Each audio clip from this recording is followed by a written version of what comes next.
What's going on, everybody? Good morning. We are moving along to another position on this Friday, and this is going to be a quicker one because this is pretty much always the case, but the crop of nose tackles in the draft this year is pretty thin.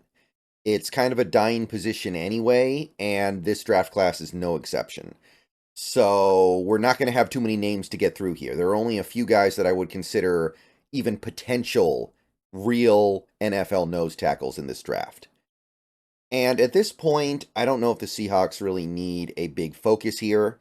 I will say this: Mike Macdonald seems to like his bigger bodies down there. He likes to have genuine size. He, in Baltimore, had Travis Jones, he had Michael Pierce, and the defensive ends tended to be on the bigger side as well.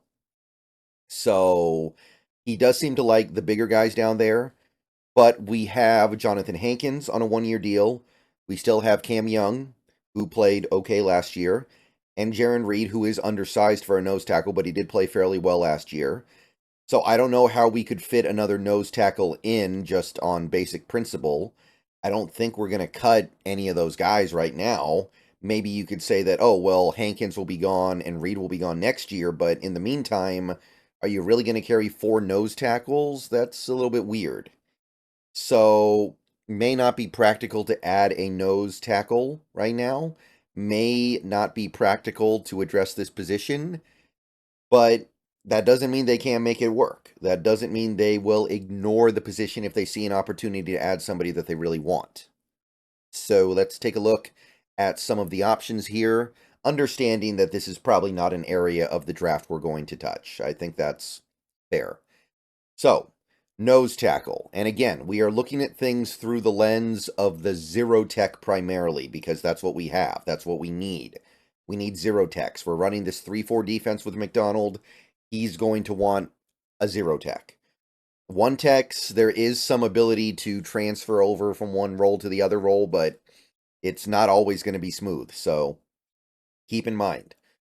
And we're going to start off with, actually, I would say, a rare, exciting nose tackle prospect. Maybe in an average season, there will be like one legitimate nose tackle in the draft, I feel like.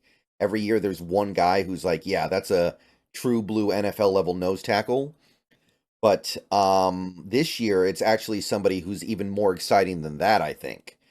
So Tavondre Sweat of Texas is going to lead us off here, and he's a great leadoff batter. 23 years old when the season starts, 6'4.5", 366 pounds. The dude is a house. The dude is a brick house. He's massive. And you don't find stuff like this all that often because he can move a little bit too. He's not just fat. Anybody can be fat. Well, maybe not anybody, but most people can be fat. But this guy can use his girth for positive impact on a football field.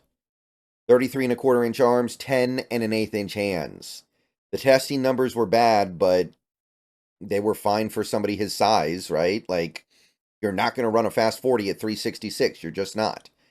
10-yard split 1.8, that's fine if you're going to be 366 pounds. So understand that we're grading things heavily on a curve here. Every big board that I use has him in the top 100. Half of them have him in the top 50. None of them have him in the first round. The database has him in the middle of the second, which I think is a realistic projection here. He's coming off a really impressive 2023 for the Longhorns. 45 tackles, which is significant for a guy who plays the way that he does. 8 tackles for loss. So he's making plays in the backfield. 2 sacks, 4 passes defensed, 91.7 PFF grade. Just an awesome season for a guy who was spearheading a dominant run defense in Texas. The 2022 season, not as good, but still fine. Still the foundation, laying down a nice foundation of good play in 2022. I think Tavondre Sweat, just to lead off the conversation, is going to be able to play well in a 3-4 or a 4-3, even front, odd front. He can be a 1 tech, he can be a 0 tech. I don't think there's any scheme that you put him in where he wouldn't be effective. Obviously, you don't want him to be a 3 tech. You don't want him to be somebody who's rushing the passer, but he can fit in either scenario as a nose tackle. He is absurdly powerful. His ability to knock back offensive linemen and just collapse the pocket is off the charts. His ability to dominate physically against offensive linemen is absolutely insane. If he anchors down, you're not moving him. Trying to move him out of the hole, trying to clear him out of the way, even a double team, you're just not gonna. It's not happening. Not right now. That's too big, too strong. Blocking schemes, any blocking scheme that has to deal with T'Vondre Sweat has to throw so much stuff at him. He absorbs so much attention from blocking schemes. It's crazy. His bull rush is very effective. And in general, I think he's a pretty good pass rusher. He's got this thing, they call it the walkabout game. It's not a traditional pass rush, but it gets the job done. It's effective. So T'Vondre Sweat is bringing some of that to the table too. So he's maybe not a full-on three-down player, but he can play on passing downs and not be a negative, not be a big problem. So the issues with Sweat would be he's not quick off the snap. He does kind of get out of his stance slowly, but again, this is a player where everything is going to happen a little bit slower because he's just so big. He's not going to be covering a lot of space. Everything just kind of happens slowly with him. He wins his reps gradually. He gets to the ball carrier gradually. There's nothing about his game that happens fast or quickly. There's no explosion. It's just strength and force and power. And there was a little bit of concern from Texas about some of his reps being a little low effort. There were some plays where it just seemed like he wasn't really all there. And in the pros, he may be heavily rotated, but I think that's fine. Most players are heavily rotated. They should be anyway. If they're not, they're going to wear down anyway. So I don't know if that's a big problem to me, especially when this guy's going for the big money contract in the NFL next year.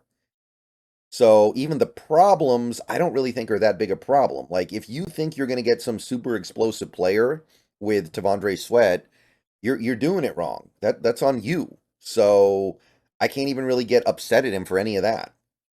So I think he's a fascinating prospect, rare skills, rare abilities.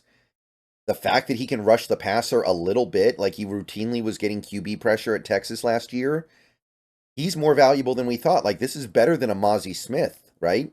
Mozzie Smith had no pass rush ability like this. T'Vondre Sweat is bringing some ability to pressure the quarterback.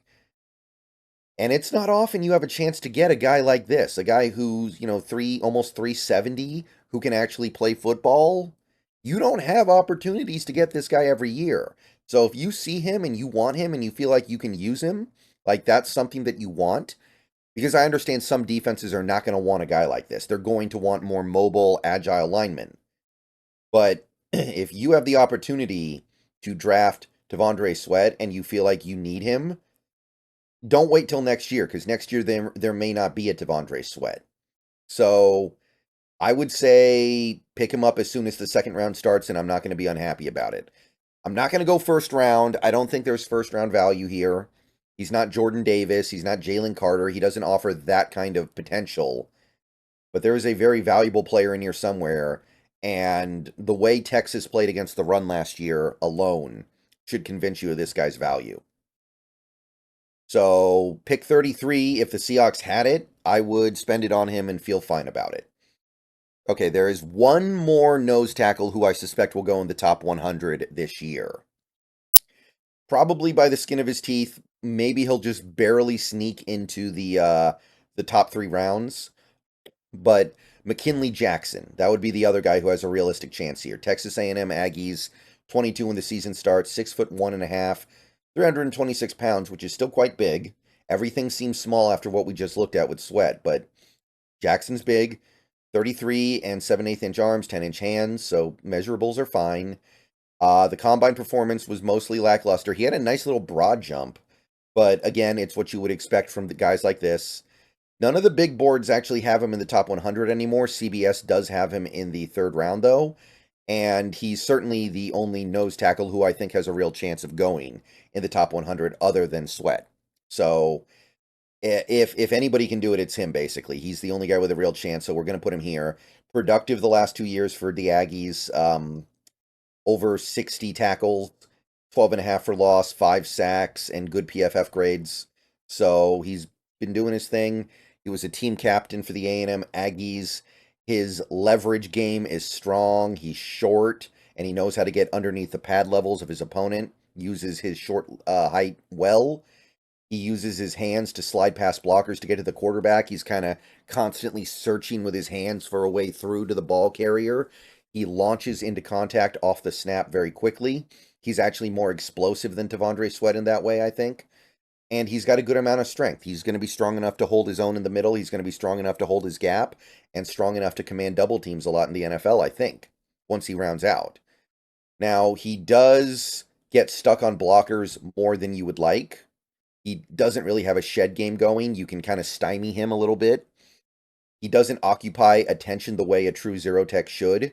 Like a zero tech should be drawing so much of the blocking scheme that everybody else is just freed up. Like that's what makes T'Vondre Sweat so great. McKinley Jackson, I don't know if he's going to be able to do it like that. And I understand that's an unfair standard to really hold anyone up to, but I don't know if he's really going to be able to handle the zero tech stuff. He doesn't have a lot to offer as a pass rusher, so you're only getting the one-dimensional stuff. I kind of feel like this is the kind of guy who would be good as a one-tech, but you might be stretching the bridge just a little too far if you want him to play nose in a 3-4. I don't know. That's kind of the vibe I get. So he's certainly not got anything on Sweat. He's a consolation prize in the T'Vondre Sweat sweepstakes if you're aiming for this kind of player. I'm not entirely convinced about his ability to hold up against the run here the way you would need him to be worth it, given that he is a pure nose. So I'm not sure about this one. I would take him in the 4th round in a vacuum. I think he's a 4th round value to me. I don't even think he should be a top 3 round guy, a top 2 days. I think that maybe even in Seattle, you wouldn't take him in the 4th round because he might not fit what you're doing. Again, McDonald has traditionally liked the really big nose tackles. McKinley Jackson might end up rounding out as like a one tech, and that's not quite it. That's close, but it's not quite it. So those would be the 2 guys who I think have a chance at being prolific in this draft. Those are the 2 guys that are getting some attention. We do have some other nose tackles to look at. We're going to do that a little bit later today. But for now, these are the big guns. It's like, it's a 2-barrel. You got 2 barrels. You got Sweat, you got Jackson, or you've got not a heck of a lot. But we'll talk about the not a heck of a lot later. There are always opportunities to get little steals here and there. So we'll take a look at that later. Thank you for watching. Go Hawks. Let me know what you think of this crop. And more nose tackle stuff coming soon.